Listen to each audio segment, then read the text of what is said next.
Madame, monsieur, bonjour. Dans l'actualité de ce samedi, la mort suspecte de 3 nourrissons le mois dernier à l'hôpital de Chambéry. Les bébés auraient pu être contaminés par des poches alimentaires défectueuses. Sur le front des intempéries qui balayent le nord et l'ouest de la France, une mini-tornade près de Roubaix. Vous le voyez, un coup de vent violent et très localisé a fait de gros dégâts, endommageant tout un quartier de l'Hers. L'enquête ouverte par la police après l'accident de ski de Michael Schumacher, qui se trouve toujours plongé dans le coma à Grenoble. Audition des membres de la famille de l'ancien coureur automobile et saisie d'une caméra qui se trouvait, semble-t-il, sur son casque. La tradition de ce début d'année, la fête de l'Épiphanie, qui sera célébrée le 6 janvier avec la dégustation de la galette. Nous irons voir comment on la fabrique chez les meilleurs artisans. Et puis nous détaillerons le programme culturel de l'année à venir, notamment au théâtre et à l'opéra, mais également auprès des chanteurs, des principaux artistes qui se produiront.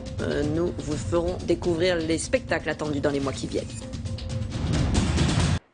Et puisque nous parlons des petites municipalités, voici un nouveau phénomène qui prend de l'ampleur en France, notamment dans les campagnes, la multiplication des distributeurs. Après les boissons, le café, des machines sont installées un peu partout, proposent des produits pharmaceutiques ou encore des produits de bricolage. L'objectif, bien sûr, c'est de fournir un accès dans l'urgence, à toute heure.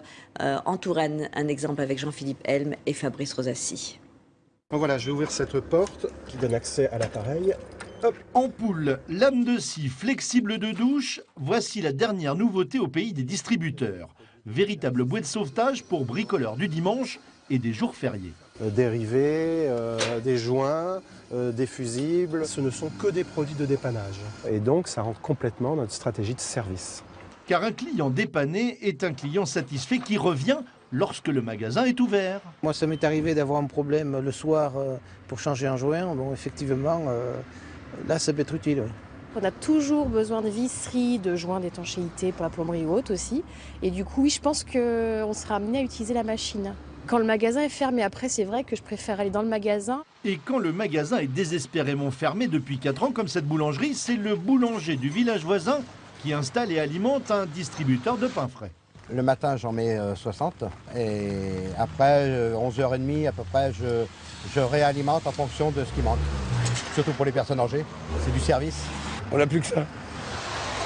C'est une très bonne chose pour la commune, en attendant d'avoir un boulanger qui soit là ou un multi-service. Allez, bonne journée. À l'heure du remplissage du distributeur de parapharmacie, le constat est clair. Pas de médicaments, ce qui se vend le mieux, les tétines, le lait pour bébé, les produits anti-poux, les tests de grossesse. Mais surtout, 80% des clients viennent pour les préservatifs. Il y a des gens qui n'osent pas venir chercher les préservatifs au comptoir. Ce distributeur attire même lorsque la pharmacie est ouverte. D'autres automates proposent des salades, des pommes de terre, des pizzas chaudes ou froides. L'imagination est sans limite.